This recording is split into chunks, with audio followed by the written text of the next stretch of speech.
What is up, everybody? Keith Jameson. Go back here, guys. 3-1 on Sorare. Another Sorare Stateside episode. Gonna do a couple things in this one. We're gonna update our quest for a reward from our 0.1 ETH challenge.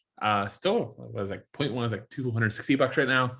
Got really close in the special weekly. It was probably a mistake to go in the special weekly. I think I would have won a reward and all-star, but you know, if you can win a unique on 0.1 ETH, I mean, that's a pretty damn good thing on the challenge, but didn't quite get there.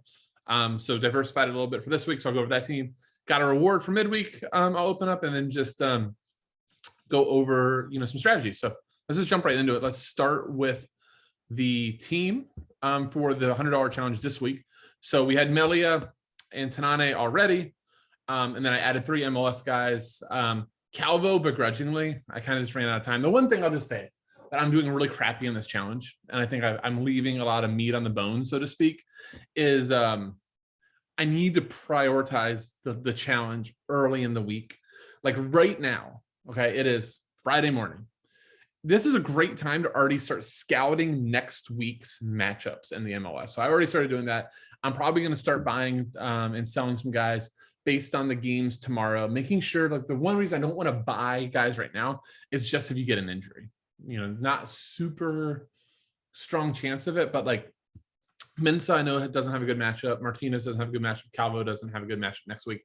All of them will be gone. I tried to get rid of Tanane, couldn't do it. He has a terrible matchup this weekend. So I'm hoping this is skirt into tier 3, but I kind of want to, this challenge for me is like, if I only had one team, I'd be every single week trying to maximize it. So this week I did a bad job because I didn't play way ahead of time, but Melia should be okay. He's away. I'm going to be stuck on Melia for a bit because of where we bought him. Let me actually share that screen real quick of our prices.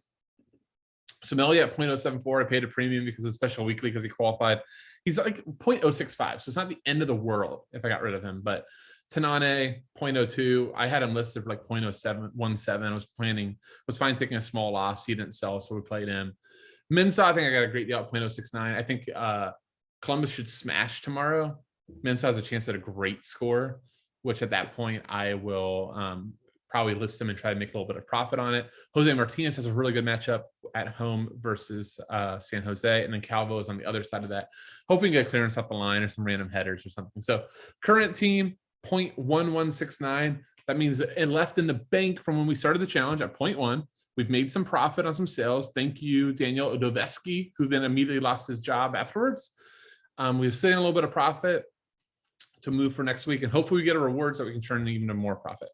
So that is kind of my just advice, is plan early on the new teams. And I think your results will be better as a result. So that's this team. Just wanted to go over one other, just I think interesting strategy. So I was looking at matchups. So I've done really well, fortunately, in D3. The last 2 weeks had won a tier 0 and a tier 1 reward.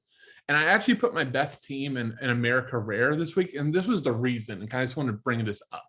I know that this is somewhat of a beginner thing, but just I think as you start getting your strategies for down the line, Ajax is like a -800 favorite. There's a couple other big teams that are big favorites that I know those elite cards going to be in D3. And I don't really feel like I have elite super rares right now. Like I had Diego Rubio blew up last week, but I don't love the matchup at home versus Kansas City, but it is revenge. So maybe, and then Pedro Santos is a good thing, but Pedro Santos, if he doesn't get decisives, it's just in that 50 to 60 range. So I really wanted to like prioritize. I bought Pereira for this matchup. They're at home versus Cincinnati.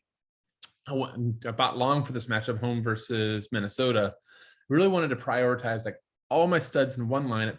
Maybe I can win like a tier 0 in America. And then the other thing right now with the market dynamics, America cards are like some of the most valuable cards on the platform. So yeah, I think that all works really well. All right, let's check it out, and then I am out of here. So common reward, Undav, good player. There's my threshold. Oh, finally, before I do the reward, my team for the midweek. Had planned this team out weeks ahead of time. Seattle smashed, which was huge. Morris a goal, Roldan 100, Fry clean sheet. My only regret was I had Thiago Martins on my bench. Wasn't 100% sure he would start. Was 100% sure Toto would start, so I started him. Picked the wrong captain, but we got a tier 3. So let's check out what the tier 3 is. I have no idea who that is. Antonio Sanchez, not old. Let's stuck up the value. He's going to get sold on, but let's just see what they got. I already got 0.02 ETH from this team. And drum roll, 0.04, probably can sell them for. So 0.06 for the midweek. That'll do. All right. Hope you enjoy this episode. Thanks so much for watching. That'll say, see you.